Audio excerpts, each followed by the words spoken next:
Now the next topic is Kirchhoff's rule, which is the basic of current electricity. Under that comes the first one, junction rule. Junction rule is saying that the sum of the current meeting at a junction is zero. To be the sum to be zero at a junction, that means the amount of incoming current should be equal to amount of current leaving the junction. അപ്പോൾ അതുകൊണ്ട് ഇവിടെ നമുക്ക് നോക്കിക്കഴിഞ്ഞാൽ I3യും I6ഉമാണ് ജംഗ്ഷനിൽ നിന്ന് leave ചെയ്യുന്ന കറണ്ടുകൾ. I6ൻ്റെയും I3യുടെയും sum I3 + I6 should be equal to sum of the all incoming current. അതാണ് ഈ കാണിച്ചിരിക്കുന്നത്. മനസ്സിലായോ? അപ്പോൾ അതാണ് ജംഗ്ഷൻ റൂൾ. അഥവാ from this rule it is clear that no current accumulates at a junction. Now the second rule is loop rule. Loop റൂളിന് ഒരു illustration വഴിയാണ് നമുക്കത് മനസ്സിലാക്കാൻ സാധിക്കൂ. Statement it is like this: the algebraic sum of the products of current and resistance in a closed circuit is equal to EMF. So look here the phrases. First one, sum of. Okay, then products of current and resistance. Product of current and resistance എന്ന് പറയുന്നത് I into R എന്ന് പറയുന്നത് voltage അല്ലെങ്കിൽ potential difference ആണ് അല്ലേ. അപ്പോൾ അതൊരു closed circuit ആണെങ്കിൽ ഒരു ക്ലോസ്ഡ് സർക്യൂട്ടിലെ കറണ്ടിൻ്റെയും റെസിസ്റ്റൻസിൻ്റെയും പ്രോഡക്റ്റ് എന്തിനും ഈക്വൽ ആയിരിക്കണം?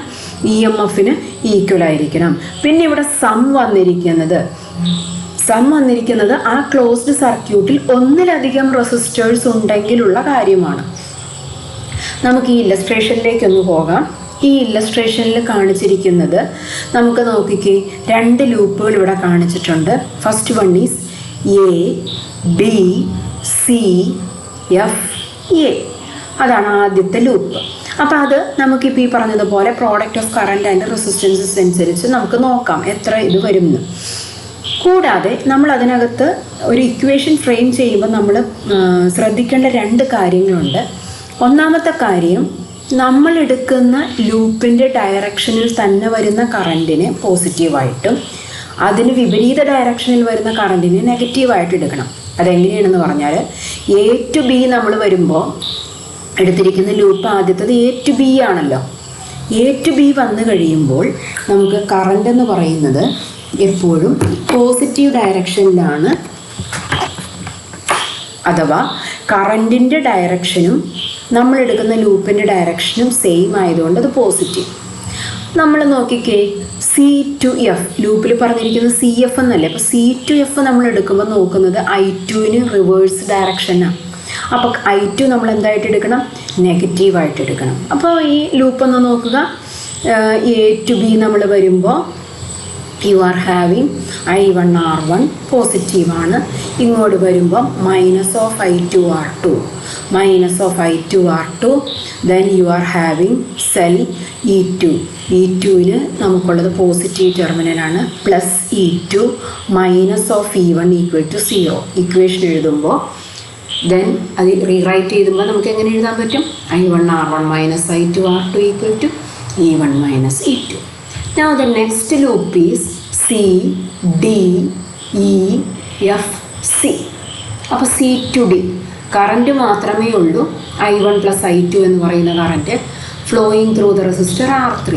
അപ്പോൾ I1 + I2 × R3. Now it is going along here and we are coming to the cell E2. -E2 plus I2R2 = 0. അപ്പോൾ റീഅറേഞ്ച് ചെയ്യുമ്പോൾ എന്താകും equation? Equal to I2R2 + I1 + I2 × R3 = E2. So this is how you frame the equations according to the loop rule. Now the next one is the application of Kirchhoff's rule. The first one is Wheatstone bridge.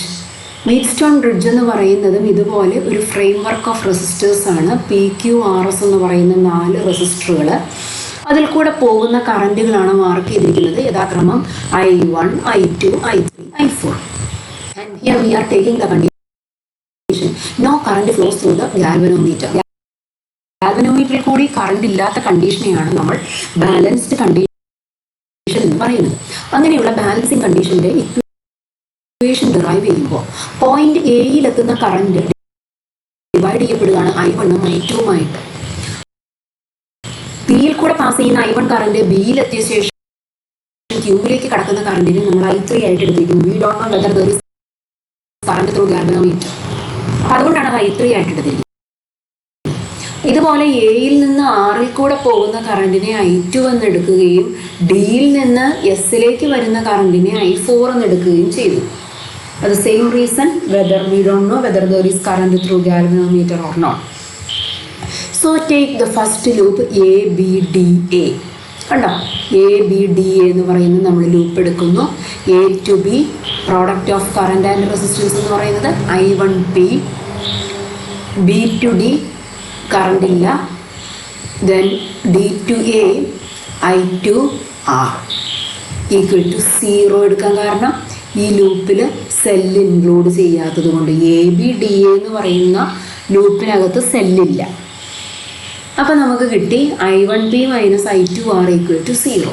അപ്പോൾ ഗാൽവനോമീറ്ററിൽ കൂടെ current ഇല്ലാത്ത condition ആയതുകൊണ്ടാണ് ഇതിൽ കൂടെയുള്ള കറണ്ടോ ഗാൽവനോമീറ്ററിൻ്റെ റെസിസ്റ്റൻസോ നമ്മൾ കരുതാതിരുന്നത്. മനസ്സിലായല്ലോ. ഇനി അടുത്തത്, അതായത് BCDB എന്ന് പറയുന്ന ലൂപ്പ്. BCDB എന്ന് പറയുന്ന loop, B to C current I3 ആണ്. I3Q I4ന് ഓപ്പോസിറ്റ് ആയിട്ടാണ് C to D വരുന്നത്. Minus of I4 is equal to 0. And same two conditions we are applying. No current through galvanometer. Okay. And the I4 is in the opposite direction where you are considering the loop. അപ്പോൾ അങ്ങനെ വരുമ്പോൾ I3Q minus I4 is equal to 0 or I3Q equal to I4s. ഇനി ഒന്ന് ശ്രദ്ധിച്ചേ, ഗാൽവനോമീറ്ററിൽ കൂടെ current ഇല്ല എങ്കിൽ I1 തന്നെ ആയിരിക്കില്ലേ I2 I3? I1 തന്നെയായിരിക്കും I3. ഇതുപോലെ ഡിയിൽ നിന്ന് ഗാൽവനോമീറ്ററിലേക്ക് കറണ്ട് പോകുന്നില്ല എങ്കിൽ I2 തന്നെയായിരിക്കില്ലേ I4? അങ്ങനെ വരുമ്പോൾ നമുക്ക് ഈ equations I1 and I3 is same, I2 and I4 are same. So on dividing equation 1 with 2, we get P by Q equal to R by S. So this is the balance condition for galvanometer. Galvanometerൽ കൂടി current ഇല്ലാത്ത ഒരു condition എന്ന് പറയുന്നതാണ് ഇത്. Now the next one is meter bridge. Meter bridge Wheatstone ബ്രിഡ്ജിൻ്റെ ആപ്ലിക്കേഷനാണ്. Meter ബ്രിഡ്ജിൻ്റെ ഉപയോഗം എന്താണെന്ന് പറഞ്ഞാൽ അൺനോൺ റെസിസ്റ്റൻസ് കണ്ടുപിടിക്കാം. അപ്പം മീറ്റർ ബ്രിഡ്ജിൻ്റെ കണക്ഷനാണ് ഈ കാണിച്ചിരിക്കുന്നത്. അൺനോൺ റെസിസ്റ്റൻസ് ആയിട്ട് കൊടുത്തിരിക്കുന്നത് 6 ആണ്. 6 റെസിസ്റ്റൻസ് കണ്ടുപിടിക്കണം. എസ് എന്ന് പറയുന്നത് ഒരു റെസിസ്റ്റൻസ് ബോക്സ് ആണ്. അതിന് ഫിക്സഡ് വാല്യൂ ഓഫ് റെസിസ്റ്റേഴ്സ് ഉണ്ടാകും. കൂടാതെ A to C എന്ന് പറയുന്നത് ഒരു 1 മീറ്റർ നീളമുള്ള അല്ലെങ്കിൽ 100 സെന്റിമീറ്റർ ലെങ്ത് ഉള്ള ഒരു വയറാണ്. കണക്ഷൻ ഇതേ പ്രകാരം കൊടുത്തു കഴിഞ്ഞാൽ നമുക്ക് ഡി എന്ന പോയിന്റിലാണ് ഒരു ബാലൻസിങ് പോയിന്റ് കിട്ടുന്നത്. ബാലൻസിങ് പോയിന്റ് എന്ന് പറയുന്നത് ഡി എന്ന പോയിന്റിൽ ടച്ച് ചെയ്യുമ്പോൾ ഗാൽവനോമീറ്ററിൽ 0 ഡിഫ്ലക്ഷൻ ആയിരിക്കും. അപ്പോൾ ഡി എന്ന പോയിന്റ് എയിൽ നിന്നും L1 അകലത്തിലാണ്. അപ്പോൾ remaining length D to C എന്ത് വരും? 100 മൈനസ് L1 വരും. ബാക്കി നീളം 100 മൈനസ് L1 വരും. 100 സെന്റിമീറ്റർ മൈനസ് L1 സെന്റിമീറ്റർ. ഇനി വീറ്റ്സ്റ്റോൺ ബ്രിഡ്ജാണ് ഇതിൻ്റെ പ്രിൻസിപ്പിൾ എന്ന് പറഞ്ഞു. അങ്ങനെയാണെങ്കിൽ വീറ്റ്സ്റ്റോൺ ബ്രിഡ്ജിൽ കാണിച്ചിരിക്കുന്നത് പോലെയുള്ള ഈ 4 റെസിസ്റ്റേഴ്സ് നമ്മൾ ഇതിൽ നിന്ന് കണ്ടുപിടിക്കണം. R is an unknown resistor, S is a known resistor. The remaining 2 resistors are resistance related to the length AD and the resistance related to the length DC. അപ്പോൾ ADയുടെ നീളം L1 ആണ്. കൂടാതെ 1 സെൻറ്റിമീറ്ററിൻ്റെ റെസിസ്റ്റൻസ് സ്മോൾ r ആണെങ്കിൽ 1 centimetre ലെങ്ത്തിൻ്റെ resistance ഇവിടെ പറഞ്ഞിട്ടുണ്ട്. If small r is the resistance per unit length, L1 റെസിസ്റ്റൻസിൻ്റെ length, resistance total resistance എന്ത് വരും? L1 times R. L1 times R. കൂടാതെ ബാക്കി നീളം എത്ര വരും? 100 minus L1. 100 minus L1 resistance അപ്പോൾ എത്ര വരും? 100 minus L1 into small r. Okay, അപ്പം നമ്മളിപ്പോൾ വീറ്റ്സ്റ്റോൺ ബ്രിഡ്ജിൽ എഴുതിയ P by Q equal to R by S എടുക്കുകയാണെങ്കിൽ എങ്ങനെ എഴുതണം? Resistance R divided by resistance of L1 equal to resistance of S divided by resistance of length 100 minus L1. അതാണ് ഇവിടെ എഴുതിയിരിക്കുന്നത്. R by resistance of L1 equal to S by resistance of 100 minus L1. 1 centimetre നീളത്തിന്റെ resistance small R ആണെങ്കിൽ നീളത്തിന്റെ resistance L1 ലെങ്ത്തിന്റെ resistance L1 into R. 100 minus L1ന്റെ resistance 100 minus L1 into R. So ആറിൻ്റെ value എത്രയാണെന്ന് കിട്ടും? R times small R into L1 into S divided by R into 100 minus L1. അത് rearrange ചെയ്യുമ്പോൾ small R cancel ചെയ്ത് പോകുമ്പോൾ capital R ആണ് കിട്ടുന്നത്. L1 into S divided by 100 minus L1. So that is meter bridge. And the last instrument is potentiometer. Potentiometer കൊണ്ട് 2 ഉപയോഗങ്ങളാണ് നമുക്കുള്ളത്. പ്രധാനമായിട്ടും EMFകൾ compare ചെയ്യാനും ഇൻറ്റേർണൽ റെസിസ്റ്റൻസ് കണ്ടുപിടിക്കാനും. ആദ്യത്തേത് EMF കമ്പയർ ചെയ്യാൻ. അപ്പോൾ A to B എന്ന് പറയുന്നതാണ് പൊട്ടൻഷ്യോമീറ്റർ ബോർഡ്. ഇതാണ് പ്രൈമറി സർക്യൂട്ട്. ഒരു സെല്ലും വേരിയബിൾ റെസിസ്റ്റൻസും കീയും ഉൾപ്പെട്ടതാണ് പ്രൈമറി സർക്യൂട്ട്. സെക്കൻഡറി സർക്യൂട്ടിലാണ് EMF കമ്പയർ ചെയ്യേണ്ട സെല്ലുകളായ E1 E2 കണക്ട് ചെയ്തിരിക്കുന്നത്. ഇതുപോലെ കണക്ഷൻസ് കൊടുത്ത ശേഷം നമ്മൾ ചെയ്യേണ്ടത് ആദ്യം തന്നെ പറയാം. പൊട്ടൻഷ്യോമീറ്ററിന്റെ വർക്കിംഗ് പ്രിൻസിപ്പിൾ എന്ന് പറയുന്നത് potential drop across a conductor is proportional to balancing length. അപ്പോൾ പൊട്ടൻഷ്യൽ ഡ്രോപ്പ് എന്ന് പറയുന്നത് എന്താണ്? പൊട്ടൻഷ്യൽ ഡിഫറൻസ് അല്ലേ? അപ്പോൾ ഈ A to P1 അഥവാ P1ൽ നമുക്കൊരു നൾ ഡിഫ്ലക്ഷൻ കിട്ടിയാൽ P1 എന്ന് പറയുന്നത് വരെയുള്ള ബാലൻസിങ് ലെങ്ത് എന്തിന് പ്രൊപ്പോർഷണൽ ആയിരിക്കും? P1ന് അക്രോസ് ഉള്ള പൊട്ടൻഷ്യൽ ഡ്രോപ്പിന് പ്രൊപ്പോർഷണൽ ആയിരിക്കും. അപ്പോൾ നമുക്ക് ജനറലായിട്ട് എഴുതാം E പ്രൊപ്പോർഷണൽ ടു L എന്ന് എഴുതാം. ഇനി ആദ്യത്തെ കണ്ടീഷൻ, നമ്മൾ E1 എന്ന സെൽ ഇൻക്ലൂഡ് ചെയ്യുന്ന സമയത്ത് E2വിനെ ഡിസ്കണക്ട് ചെയ്തിടുന്നു. E1 മാത്രം എടുത്ത് നമ്മൾ ബാലൻസിങ് ലെങ്ത് കണ്ടുപിടിക്കുന്നു P1 ആയിട്ട്. P1 വരെയുള്ള നീളം L1 ആണ്. അങ്ങനെയാണെങ്കിൽ വർക്കിംഗ് പ്രിൻസിപ്പിൾ അനുസരിച്ച് E1 proportional to L1. First സെല്ലിൻ്റെ ബാലൻസിങ് ലെങ്ത് L1ന് പ്രൊപ്പോർഷണൽ ആയിരിക്കും. ഇതുപോലെ അടുത്ത കേസിൽ E1 ഡിസ്കണക്ട് ചെയ്തതിന് ശേഷം E2 ഇൻക്ലൂഡ് ചെയ്യുന്നു. E2വിൻ്റെ ബാലൻസിങ് ലെങ്ത് ആയിട്ട് P2 കിട്ടുന്നു.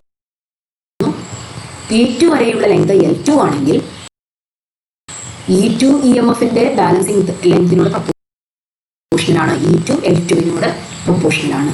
ഈ രണ്ട് ഇക്വേഷൻസ് ഡിവൈഡ് ചെയ്യുമ്പോൾ E1 by E2 equal to L1 by L2 എന്ന് കിട്ടും. E1 by E2 ആണ് EMFന്റെ റേഷ്യോ. അത് എന്തിന് തുല്യമാണ്?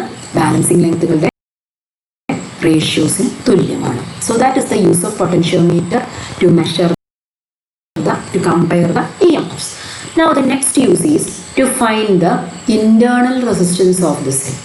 Internal resistance of the cell in the circuit diagram ആണ് കാണിച്ചിരിക്കുന്നത്. ഡിഫറൻസ് സെക്കൻഡറി സർക്യൂട്ടിന് മാത്രമേ ഉള്ളൂ. സെൽ ഇയുടെ ഇൻറ്റേർണൽ റെസിസ്റ്റൻസ് കണ്ടുപിടിക്കണം. അതിനുവേണ്ടി സെല്ലിനോട് പാരലലായിട്ട് നമ്മളൊരു റെസിസ്റ്റൻസ് ബോക്സ് കണക്ട് ചെയ്യുന്നു. സ്മോൾ വാല്യൂസ് ഉള്ള ഒരു റെസിസ്റ്റൻസ് ബോക്സ്. ആ ഇതുപോലെ കണക്ഷൻ ചെയ്തതിന് ശേഷം ആദ്യം നമുക്ക് ഈ സെക്കൻഡറി സർക്യൂട്ട് ഉൾപ്പെടുത്തേണ്ടതില്ല. അഥവാ കീ 2 ഓപ്പൺ ആക്കി ഇടുക.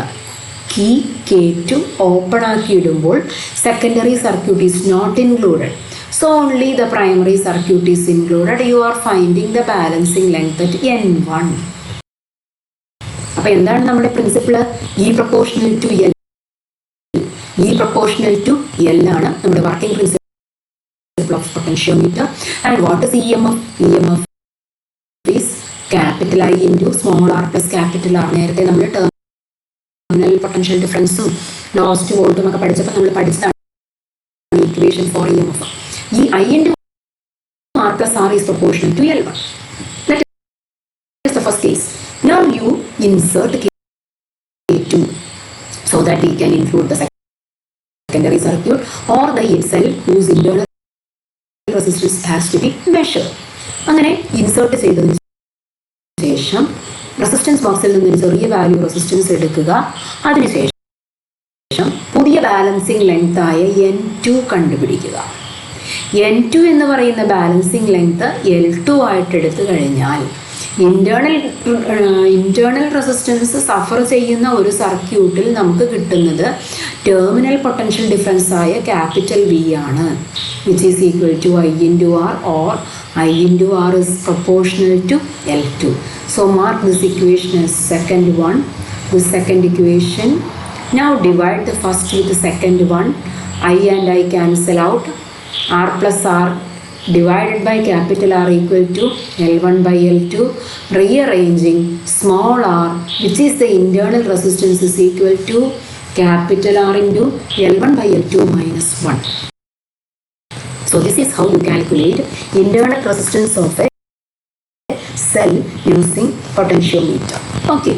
അപ്പോൾ ഇവിടെ എല്ലാം throughout the circuit you are saying about null deflection.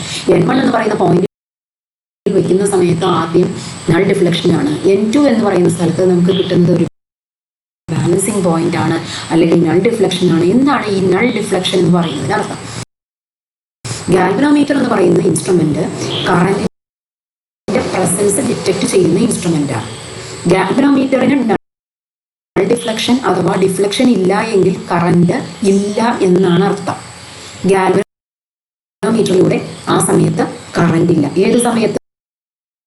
Corresponding to the length N1 and N2. അതുകൊണ്ടാണ് N1 എന്ന് പറയുന്ന ലെങ്തിനെ ബാലൻസിങ് ലെങ്ത് എന്ന് പറയുന്നത്. രണ്ടാമത്തെ കേസിൽ N2 എന്ന് പറയുന്ന കറസ്പോണ്ടിങ് ലെങ്തിനെ അടുത്ത ബാലൻസിങ് പോയിന്റ് എന്ന് പറയുന്നത്. So potentials between the two across the two junctions are balanced. അപ്പം അങ്ങനെ ബാലൻസ്ഡ് കണ്ടീഷനിൽ എന്തുണ്ടാവില്ല? ഗാൽവനോമീറ്ററിൽ കൂടി കറണ്ട് ഉണ്ടാവില്ല. Or galvanometer is not drawing current from the source. That is the advantage of potentiometer. Potentiometer will not draw current from the source. മനസ്സിലായോ? അതേസമയം നമ്മൾ കറണ്ട് മെഷർ ചെയ്യാൻ, പൊട്ടൻഷ്യൽ ഡിഫറൻസ് മെഷർ ചെയ്യാൻ ഒരു വോൾട്ട് മീറ്റർ ആണ് use ചെയ്യുന്നതെങ്കിൽ volt meter will draw the current. So that is the merit of potentiometer. So by this the chapter is over. Thank you.